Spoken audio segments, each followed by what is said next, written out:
નમસ્કાર ખાખીના ચાહકો, જો તમે ગુજરાત પોલીસ કોન્સ્ટેબલ 2026ની પરીક્ષા આપી છે તો આ વિડીયો તમારા માટે ખૂબ જ મહત્વનો છે। આઈ હોપ કે તમે તમારા માર્ક્સ તો પ્રોવિઝનલ આન્સર કી પ્રમાણે જોઈ લીધા હશે અને તમે આખા ગામના મેરિટ જોઈને કંટાળી ગયા હશો। આજે હું તમને બતાવીશ કે તમારા માર્ક્સ પ્રમાણે સિલેક્શન થવાની શક્યતા કેટલી છે અને કઈ કેટેગરીમાં અંદાજે કેટલું મેરિટ જઈ શકે છે। અને ખાસ વાત, આ વિડીયોમાં જે કટઓફ બતાવવામાં આવી રહ્યું છે તે વેકેન્સી, પરીક્ષાનું લેવલ અને અગાઉના ટ્રેન્ડ્સના આધારે તૈયાર કરાયેલ એક્સપેક્ટેડ મેરિટ છે, એટલે વિડીયોને અંત સુધી જરૂર જોતા રહેજો, કારણ કે છેલ્લે હું કહીશ કે સેફ સ્કોર કેટલો માનવો જોઈએ। ચાલો શરૂ કરીએ। તો સૌપ્રથમ જોઈએ કે બિન હથિયારી પોલીસ કોન્સ્ટેબલની વેકેન્સી 6942 છે। એ પ્રમાણે આપણે અંદાજ લગાવી શકીએ કે જનરલનું મેરિટ મેલમાં 138.50 જઈ શકે છે, ફિમેલમાં 118, ઈડબ્લ્યુએસમાં જોઈએ તો મેલનું 132 અને ફિમેલમાં 112, એસસીમાં આપણે વાત કરીએ તો મેલમાં 129.50 અને ફિમેલમાં 115, એસસીબીસીની વાત કરીએ તો મેલમાં 135 અને ફિમેલમાં 116.5 અને લાસ્ટમાં એસટીની વાત કરીએ તો મેલનો 112 અને ફિમેલમાં 88 રહેવાની શક્યતા છે। હવે વાત કરીએ હથિયારી પોલીસ કોન્સ્ટેબલની।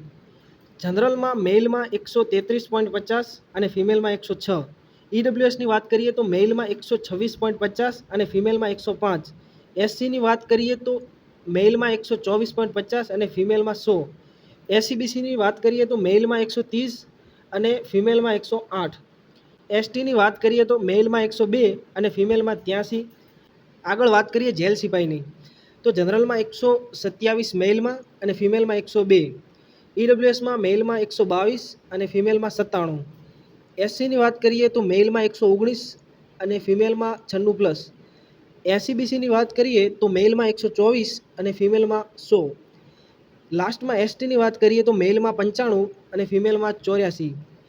લાસ્ટમાં વાત કરીએ એસઆરપીએફ, જનરલની વાત કરીએ તો 124 સુધી રહેવાની શક્યતા છે, ઈડબ્લ્યુએસમાં 119, એસસીમાં 118, એસસીબીસીમાં 122 અને એસટીમાં 85। હવે ઘણા વિદ્યાર્થીઓ પૂછશે, સર મારા આટલા માર્ક્સ છે, મારો ચાન્સ છે કે નહીં?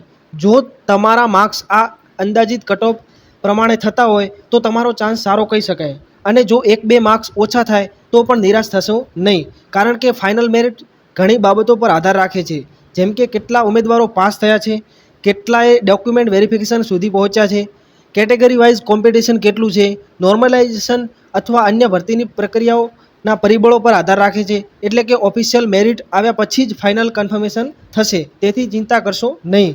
જો તમને આ વિડીયો ઉપયોગી લાગ્યો હોય તો વિડીયોને લાઇક જરૂર કરજો, તમારા મિત્રો સુધી જરૂર શેર કરજો, જેથી દરેક ઉમેદવારને આ અંદાજિત મેરિટની સાચી માહિતી મળી શકે।